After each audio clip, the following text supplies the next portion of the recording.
অভাবে যেমন স্বভাব নষ্ট হয়ে যায়, ঠিক তেমনি হঠাৎ করে টাকার মুখ দেখলেও না স্বভাবটা নষ্ট হয়ে যায়। ওই যে কথায় আছে না, মানুষ অল্প পানিতে ভাসে বেশি। যাই হোক, হ্যালো এভরিওয়ান, আসসালামু আলাইকুম। কী অবস্থা আপনাদের? কেমন আছেন আপনারা সবাই? আমি আমার সেই সব আত্মীয় স্বজন, ভালোবাসার শুভাকাঙ্ক্ষী সমস্ত প্রকার মানুষের সাথে সম্পর্ক নষ্ট করে দিতে চাই, যারা কিনা আমার অসময়ের সময় হাসাহাসি করেছে, আর আজ আমার ভালো সময় দেখে তারাই আমাকে নিয়ে কানাঘুষা করে।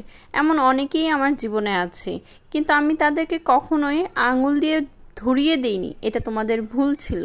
আমি কখনোই তাদেরকে কথার আঘাতে বলিনি এটা তোমাদের অন্যায় ছিল। যেটা তোমরা আমার সাথে করেছো সেটা একদিন তোমরা ফেরত পাবে, এইটা বিশ্বাস করে আমি আমার জীবনটাকে সামনের দিকে এগিয়ে গেছি। আর হ্যাঁ, বিশ্বাস করেন, আজকে সেই মানুষগুলোর সাথেই এমন এমন কিছু ঘটনা ঘটে যেগুলো দেখে আমারও বলতে ইচ্ছে করে, কি হলো আজ, কেন তোমার সাথে এটা ঘটলো। কিন্তু আমি এটা এখনও বলি না, কারণ আমি বিশ্বাস করি নীরবতাই সভ্যতা মিলে। আমি অনেক সভ্য জাতের মানুষ, ঠান্ডা মেজাজের মানুষ, চুপচাপ থাকতেই ভালোবাসি। যদিও বা মাঝে মধ্যে চিলাচিলি করলেও সেটা হয় শুধুমাত্র আমার মা আর আমার হাজব্যান্ডের সাথে। আদারওয়াইজ কারোর সাথে আমি ওরকমভাবে চিলাফালা করি না, করতে ভালোবাসি না।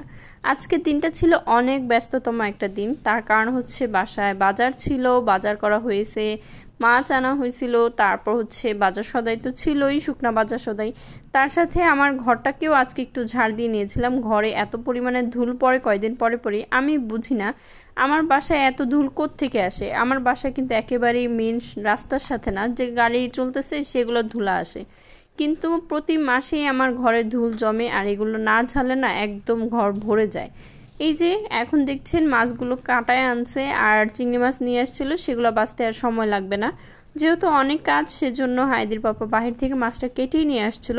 আমি জাস্ট এখন শুধু পরিষ্কার করে পলিতে ভাগ করে করে রাখছি, যে কয়টা কয়টা করে রাখবো, যেটা প্রতিদিন বের করে জাস্ট রান্নার আগে বের করে ভিজিয়ে রান্নাটা করে ফেলবো। এটা কিন্তু সুবিধা হয়, আর এভাবেই রাখা হয়। যাই হোক, আমি এখানে মাছগুলো সুন্দর মতো উঠাচ্ছিলাম, আর এখানে আপনাদের ভাইয়া বলতেছিল যে আমি নাকি ভীষণ কিপটা। আসলে কিপটার কিছু নেই, যতটুকু লাগবে ঠিক ততটুকু হলেই চলে। আমার ঘরে যেরকম হায়াদি তেমন একটা মাছ খেতে চায় না, মানে ওর জন্য এক পিস রাখলেই হয়ে যায়, খুব কষ্ট করে এক পিস মাছ খাওয়াই। এলে মাছ ছাড়া খায় না, তাই ওর জন্য মাছ আলাদাই রেখে দেই। আর আপনাদের ভাইয়া ডায়েট করে, সে একদিন খেলে 3 দিন খায় না, মানে ওনার ডায়েটের কথা বলতে কি বলবো। যাই হোক, এখান দিয়ে আমি সব কাজকর্ম শেষ করছিলাম, আর এদিক দিয়ে আমার শাশুড়ি মা আজকে অনেকদিন পর রান্না করলো, তো অনেক কিছু রান্না করেছিল, সেগুলোই একটু দুপুরবেলা নিয়ে বসে পড়লাম ভাত খাওয়ার জন্য। আর বিশেষ করে যেদিন আমার শাশুড়ি মা রান্না করে, সত্যি কথা সেদিন একটু তৃপ্তি ভরে খেতে পারি, কেন যেন নিজের হাতের খাবার খেতে খেতে একঘেয়েমি লেগে যায়। যাই হোক, আজকের মতো ভিডিওটা এখানেই শেষ করছি। সবাই ভালো থাকবে।